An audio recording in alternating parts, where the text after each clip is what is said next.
Good morning, everyone. We're going to go ahead and get started. This is Eric Guy from Center for Victory. We're going to talk today about transforming your legacy in the workplace. If you hear some beeping in the background, don't mind. That is actually me. We are on site today with one of our clients who is a manufacturer. So there's some machines buzzing around here today while we do that. So hopefully it doesn't bother us too much. But when we talk about really transforming your legacy at work, we're talking about how do I impact people so that what we're doing, it lasts in a good way. You know, some people create a legacy that's not so good, but we're talking about the kind that we want to really transform. So to get people to, you know, if we step out or if we're away, especially as a supervisor or an owner, then people are continuing to talk about and do the same things that we would do if we were there. When we look at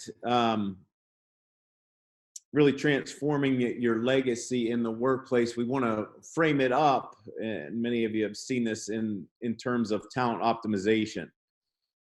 And many of you know that we might not help with the business strategy, but between the business strategy and the business results that we all want in our companies at the end of the year comes this people strategy in here in between. And when we say talent optimization, what we mean is that is the people strategy, how you design things. So designing, for instance, the role, hiring the right people, getting the right people in there, inspiring them, keeping them engaged, keeping them wanting to come to work, getting that discretionary effort up with all your employees, and then obviously taking a look at it once in a while, what's working, what's not. These can all be components of leaving a legacy, and we'll talk about that. And I think most of it will fall on how we design it, but more so how we inspire people, keep them engaged, keep them telling the stories that we want them to tell, keep them interacting with the customers in the way that we want them to interact with the customers, creating a great culture, and then taking a look at it. How do we diagnose it? How do we make tweaks to it? How do we make it repetitive in nature? So that's what we're going to talk about today.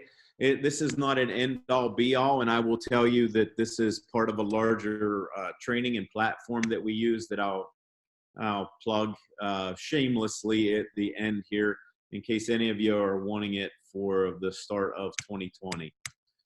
Just to go over the workplace pressures. So it can be good, can be bad. Obviously, when we're talking about leaving a legacy where people will compliment us on the job that we've done, we want correct job fit. So we want the right person in the right seat. Not only do we want that, but the thing that we'll really stress today is the impact that the manager has, the supervisor has on that person, and really leaving a timeless legacy involved with that when it comes to the manager. Obviously, team dynamics and the culture. It's very important to take a look at the culture. You can have the right fit, you can have the right manager, but if that person doesn't fit the culture, it can do all kind of things, can take us sideways in a lot of different ways. I want to bring some neuroscience in here when we're talking about leaving a legacy, because leaving a legacy doesn't happen just by being logical, right?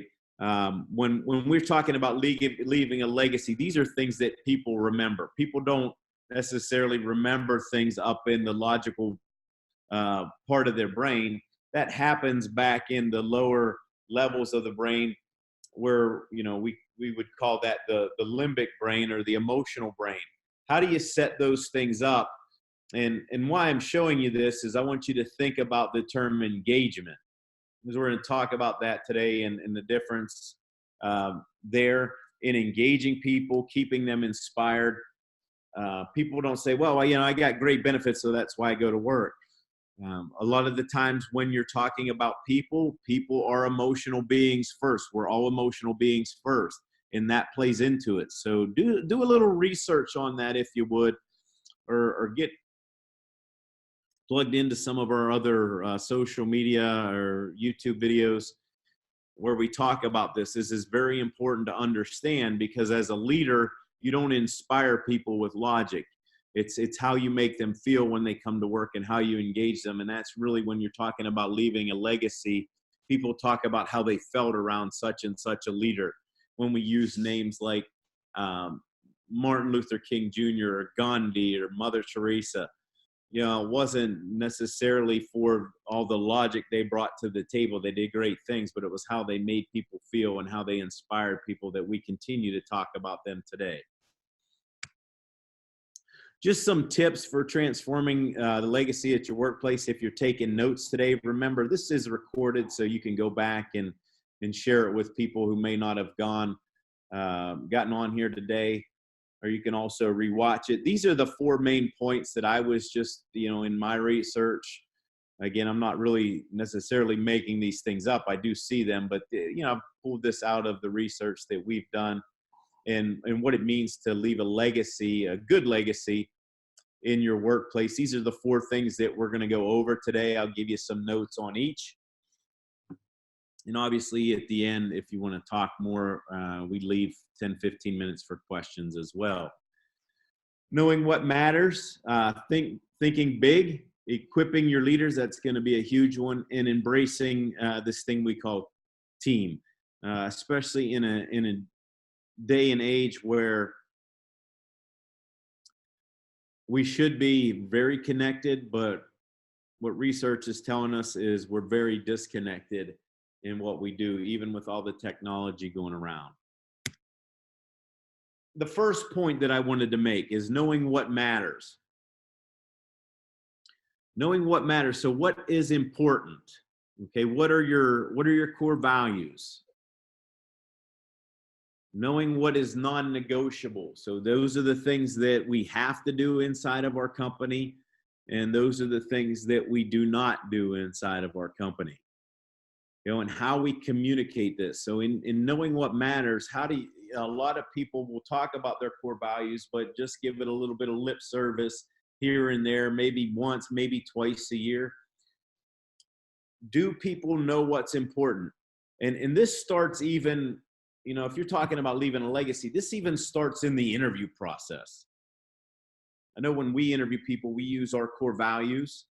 And I'll give you an example of this down a little bit here further. But how does that get communicated?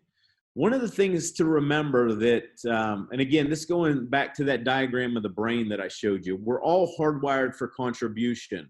And there's research out there that tells us that most people are wired to contribute to something larger than themselves for about 9 hours a day.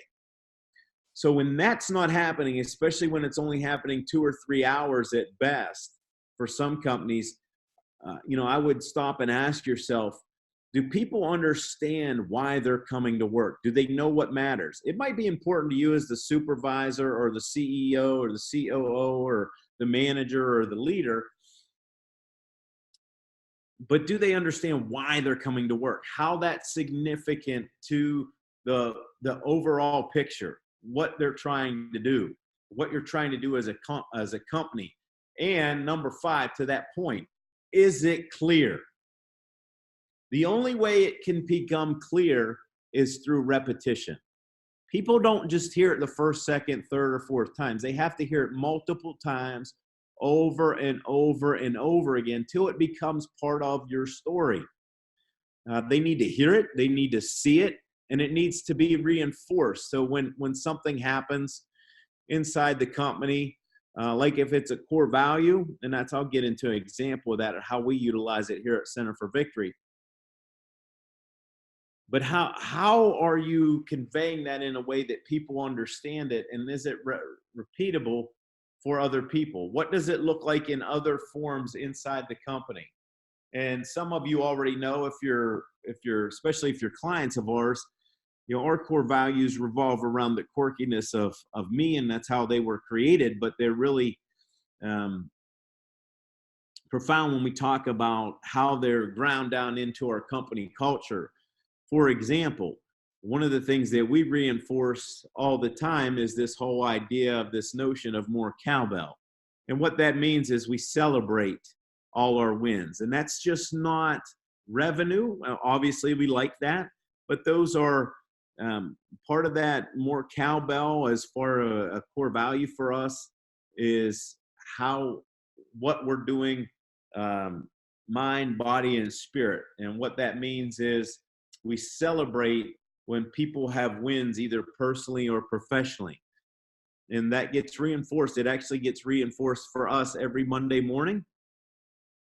So we have a meeting, a company-wide meeting every Monday morning where we talk about more cowbell, who has what to celebrate. And then it gets reinforced in our leadership meeting every Friday morning. What is there to celebrate? Are there good news? And that could be, we had a lot of good news from Thanksgiving. We celebrated all, that whole idea of family.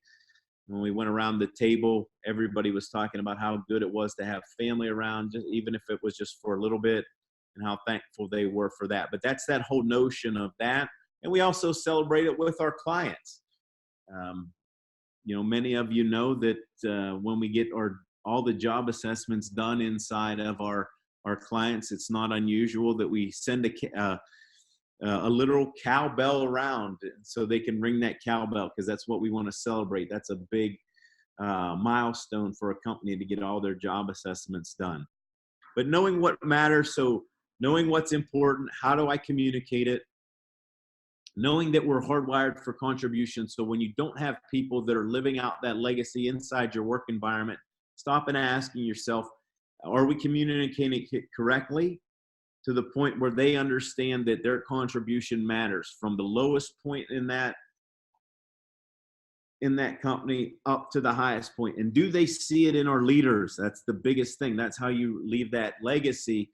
And is it repeated so we can hear it, see it, and how is it being reinforced?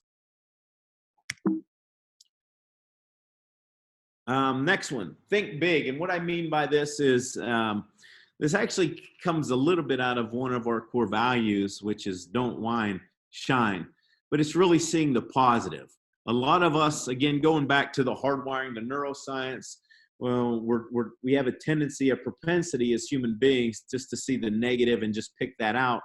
And then when we pick it out, a lot of times what we do is then our mind just gets focused on it. And it's natural. It's just a natural human thing to do. But this whole think big in terms of leaving a legacy is really as a leader. If you want other people to be positive, you have to choose to be positive as well. How do you do that, right? Coming in, sometimes it's how you answer the phone. Instead of, hey, what do you want? It's, hey, how can I help you? How can I be of service? Meeting everybody with a smile, having a positive attitude, but really seeing the best in everybody. And remember, attitude is contagious. I mean, if you've ever been around somebody that's just a miserable son of a gun, it's not fun to be around that person. And if that's your manager, you don't do as much for them as you normally would. Whereas a manager that stays positive, has a good attitude, helps you see the better in things, you're likely to do that yourself, and you're likely to do more for that person. But really seeing the best in everything and bringing out the best in them. And then number 4 point, I call it feed the beast. And before I get to that one, just this quote by Abraham Lincoln. He said, we can complain because rose bushes have thorns, or we rejoice because thorn bushes have roses. So just remember that. My wife, if you're listening to this network, sometimes us rose bushes have a little bit of thorns in us. But she loves us for the roses. So thank you, Tammy. Just as a side note for that, hopefully that gives me some brownie points later. But what I mean by feed the beast, some of you that are using the predictive index system, you know how to appreciate people. It's right in front of you. And a lot of times I know we need reminders of that. So I'm going to give you some reminders of that. Feed the beast means meet people where they need to be met. And how we do that utilizing the predictive index system is to look at people's highest drives.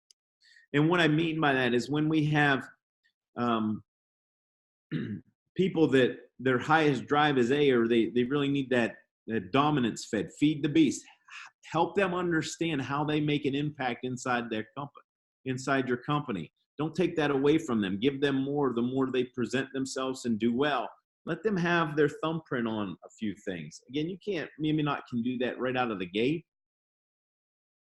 but you can also lead them in bringing out the best in them, because it's going to happen anyhow.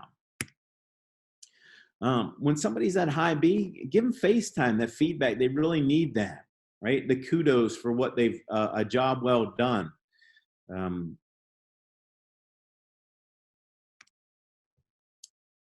See, again, feeding the beast, giving that person time to think and time to have a process in place, or giving them time to create the process. And then formality, if their highest drive is D, the details. They might be the one that makes the rule book for them. But this is the person that really needs clarity. So when I say if they're the highest D, feed the beast, what that means is,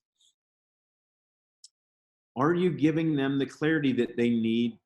So when you leave, or when you exit as a leader, do they know what they're supposed to be doing? Because if they know what they're supposed to be doing, then they're likely to do it.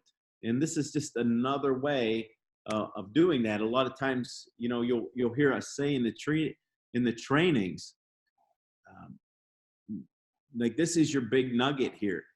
That whole idea of do unto others you would have do unto you, that golden rule goes out the door. It's the platinum rule. Treat people the way they need to be treated for maximum productivity and efficiency. That's what I mean by, if you're going to leave a good legacy, treat people the way they need to be treated. Put your agenda aside for a little bit. Talk about theirs. Give them what they need, and notice that you'll create a legacy that's good, that's solid. One way to do that, again, with the PI system, is to utilize the manager scorecard. And I cannot stress this enough. And if you're not doing this and you're a client, please get in touch with one of us. Call the office or get in touch with your consultant, because you should be utilizing these every 90 days. And this is the best way to pour into people and really focus, be strength-based, and think big, think positive, instead of waiting until the end of the year to maybe do a performance evaluation that is haphazard at best. Really, this 90-day review, what are we doing? But this puts you as a leader in a place where you're side by side with the person that you're leading and saying, hey, look, how can I be of help? What can we do better? And we're going to continue to reevaluate this. And what it's saying is, I'm looking at the positive here. What can we build on? Like, how can I help you? I'm just as much accountable for your success as you are. Okay, you have to do it, employee, but I'm going to be right there beside you. The next one is equipping your people, and cannot stress this enough. I mean, we hear it all the time. I was just talking to one of our consultants about this the other day, and saying how much that our clients just really need to do this even more. How do I train my leaders, empower them, so to create that legacy? Because if it's just coming from a couple people, then you're not really leaving a legacy. You can't get, my second point there is, when you're equipping your people, you got to get off the line. You got to step aside and let them do it. Empower them, not enable them. There's a lot of us that are enablers, which means that people come back, and the legacy we leave then is entitlement. Everybody thinks they're owed something. When you empower your people, they start to act like owners, and they create that inside of that work environment. One of the ways to do that, as I said, stop controlling and micromanaging everything. That was actually hard for me to write in that PowerPoint, because I like to have a little bit of control. I think it was just yesterday or the other day, somebody said to me, that's something that I should be doing, not you, Eric. And they were right. Um, but stepping out of those and really equipping your people to take the next level. And when you equip people and empower them again, um, really they can take it to the next level. How you do that is really spending time, quality, and depth in that relationship. Connect in person always when possible. If not, you can use something like we're using right now, which is, Zoom. You can use the video on here or Skype or whatever it might be, but really dig down into the depth and quality of those relationships. It's funny, side story here. Yeah, I had a consultant one time come into a company that I was working in and said, man, you spend too much time on your people, spend too much time with your people. And I said, where else am I going to spend it? And what was funny about that in hindsight now, years past, is that same consultant still works by himself. Yeah, he's good at what he does, but his company is just solo, very good at what he does. But obviously, I think we're onto something here in investing in our people. And what we always say with our analytics is, what do you manage, the person or the role? Now, in using analytics to really create a legacy, you have to look at job fit. That's one of the powers of disengagement that holds people back or keeps people in, is, do they fit the right role?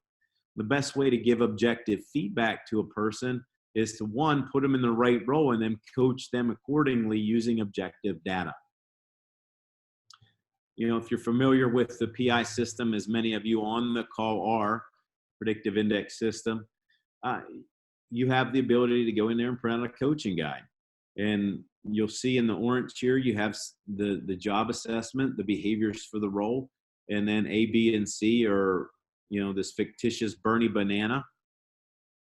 And then you can give objective data to that person utilizing the system. So you're coaching, you're pouring into, you're equipping people and telling them, you're not just saying, hey, I don't like when you do this. Well, maybe this is a person and you're saying to them, well, hey, I don't like when, now, how social you are because I'm not a social person. Well, but that's why you hired them, right? You needed them to be a sales exec. Just because we're not wired like that, the flip side of that is, hey, how do you hone that skill? One of the ways that you do that, again, objectively, you want to create a great legacy inside your work, is pour into that person developmentally. Equip and empower your people. And again, you can find this in the predictive index system. I would suggest that these two documents that I just showed you, that these become best practice in your onboarding, right? If you want to leave a good legacy where, and what I mean by that is, so if somebody starts day one and you go, and this Bernie banana goes up to Joe Schmo and says, hey, what was it like to work here? Joe should say to Bernie, hey, have you had anybody go over your PI, your coaching guide, and lay out for you what's next here in the company? And Joe Schmo gets all excited about that, and then Bernie can't wait till the next hour when that his or her supervisor meets with them and says, hey, look, here's the things that we want to go over with you first before you start on the floor. And Bernie says, yeah, I heard from Joe that this is a great experience. I can't wait to have this. That's creating a great legacy that speaks for itself. Another way to do that is with our other assessments. And I know a couple months ago, we just did one that was the values. The predictive index gives us natural behavioral preferences, gives us good job fit. But to really leave a legacy and dig down deeper into your people, you might want to provide them with the values, so drivers and motivators, to talk to people what they're actually motivated and passionate about. And that obviously will leave a legacy. I was meeting with the CEO 2 Fridays ago, a client of ours, but also a very good friend. And he said one of his VPs, he's allowed them Friday off. He gets them 12 hours a day for Monday, Tuesday, Wednesday, and Thursday. But what really gets that person is they're just so bent towards an altruistic to service to others. This person goes Friday. He doesn't take the day off necessarily. He goes and helps. I think it's recovering alcoholics all day Friday on his day off. And that CEO said, look, if that's how we keep him and keep him motivated, I'm happy to give up that Friday when we say he should be working, because he's contributing in a way there. And this is a person that stayed with this company for years. And then really getting into the attribute index of really the real natural talents that they possess, and how do you use these three to really drive performance, but drive a legacy inside of that company. Here's the values. Hopefully some of you remember this. But again, this is a way that you could even create culture, to know your culture, but really what drives people, what's passionate about them. Creating a legacy is bringing that out in people and showing them their strengths, their natural talents. What are your natural talents? Why are you motivated to use them? And how do you prefer to use them? Having those conversations really creates a lasting legacy where people want to stay, where they feel appreciated, and they're more likely to do the same thing to others as they get onboarded and as new people come on in the company, as new people grow, but also customer facing. So think about that as well. One of the other things that we do help our clients with, and I know we do this with everybody internally here at Center for Victory. And again, I didn't create this. You're more than welcome to use it. It's good to utilize right now as we're looking into the new year. If you want to stay even more posted to this, our whole December, our podcasts every Monday and Friday are talking about 2020 vision, about setting goals in our vision for the next year. This is a good thing that I love to sit down with all of our internal people and go over every year, just to get an idea of what they want socially, mentally, physically, what their career looks like, so I can help them during those 90-day reviews. Remember what you see in the work environment. People are bringing that whole person to work. And when one area is deficient, say if it's my social or mental, a lot of times that has an impact in your work life. Whether you think you can keep those two, separate from one another, you can't. So having that discussion. There's also a good book, and I know I've shared it with a couple of you already. If you want to get it, it's a great book to read. It only takes a day or two to read. It's called The Dream Manager. But really emphasizes this of really helping people understand their dreams of where they want to go and how they make meaningful work. So you're not only creating a legacy inside your company, you're helping people create a legacy inside their homes and with their own dreams and ambitions. And again, if you want more information about the attribute index, definitely give us a call. You can take it online as well. The last piece here is embrace team.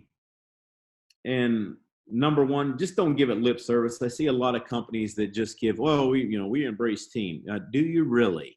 Right? How much time are you spending on it? Is there alignment? Are you asking yourself, what kind of team do we have? What do we want to create? A lot of times you're in the team if you're the same. You're not okay if there's differences. And if you want to grow as a company, if you want to really want to make an imprint in this world and whatever you do inside your company, you're going to have to learn how to embrace differences. The best teams embrace differences and they create complementary relationships. I found this quote. It says, the weakest organizations are filled with people who are pursuing their individual passions without concern for the good of the whole. We want to really look at that team. Team is important. And people want team. They want to be part. As I said earlier, I gave you that piece of that neuroscience, the research that says we're really hardwired to contribute to something larger than ourselves for about 9 hours a day. We want to make a difference in whatever we're doing. So is there alignment? The best way to understand that is with a couple of the things that some of you already have at your hands. And we could help you through this, and just had a couple conversations about this week already with clients. One of the ways that we do that is through our OHC, which is our organizational health check. Really is that's just evaluating The 11 core dimensions that drive revenue inside a company. Are we in alignment with that? Just taking a look at where we are in our leadership teams when it comes to those areas.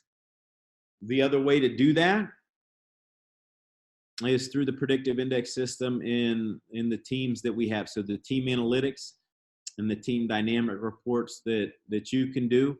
If you're going to do this, especially if you're new to this, I would ask that you get with your consultant or get with one of us here at Center for Victory, and let's walk through this, because this is going to determine what kind of team we have, what kind of culture we create, so we know who are we bringing in, what do we want to create here, so we're leaving a good legacy for people. So when people onboard, it's very quick, it's very smooth, it's very seamless, and when people leave, it's the same thing, and there's no hard feelings. Maybe they need to go someplace else inside the company, but we're able to articulate that and communicate that well. These are just the reports that you can get through that. Team analytic report. And this is really what we have a lot of clients using this, these overall work styles, team styles. When we talk about what, we get frustrated a lot of times. Do we have the right people in the right roles? So set the strategy first, then look at your people. This is where we come in as your trusted advisor and say, hey, look, this is what you're telling us. You want this teamwork and employee experience. Well, you don't have a team that's wired to do that. So we either need to bring some other people in, or we need to move towards and know all these people on our team are going to have to do something different. So we're going to have to get them trained up in that, if that's the legacy we want to create inside of our company. One last tip. Actually, I left this one off, but I want to give it to you. And we talked about it all last month, is just this idea of give. If you want to be a great, great leader, supervisor, manager, just a great person all around, choose to give without getting. And I'll end with this quote from Albert Einstein. It says, the value of a man resides in what he gives and not what he is capable of receiving. A lot of times as leaders, we're all the time, and we fall into what we can take, and drive, instead of what do we give to people. But choose to give without getting. And there is as I said earlier, the shameless plug is coming now. This is the workshop opportunity that we've created. If you want to know more about this, if you want to do a half day, or most of the time this has been a full day session, because we like to workshop this. Obviously, this was a lot of information for a half an hour, but we do have this. We could bring this right to you if you want to. But leader as coach, how do you make your leaders coaches and people that inspire and leave a legacy and really empower your people to get all that they can get out of their people, to have people stay, to retain your good people, to really inspire them to be all they can be. A couple upcoming events. We have some trainings coming up. Managing people to perform in our Jedi Becoming a PI Practitioner. Those are coming up. Those are on the calendar now. You can sign up for them. Call the office, get signed up for them as your start to 2020. Please remember, if you have already been through that and you need to freshen up on those, doesn't cost you anything if you've been trained already to drop back into those workshops. You don't have to pay again. You just have to, if there's new material that you don't have, that's all you're paying for. We'll feed you breakfast and lunch as well for those 2 days. Happy to see you again for those. This is the time that I went a little over. Hopefully that was good information, but I'll open it up for questions that anybody might have at this moment. Any comments?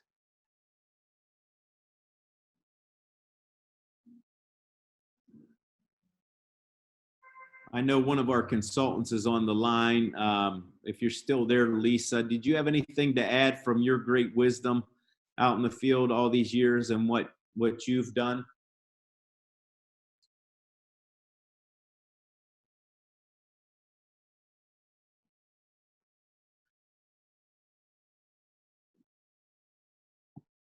Sorry, Eric, I was muted. Can you hear me?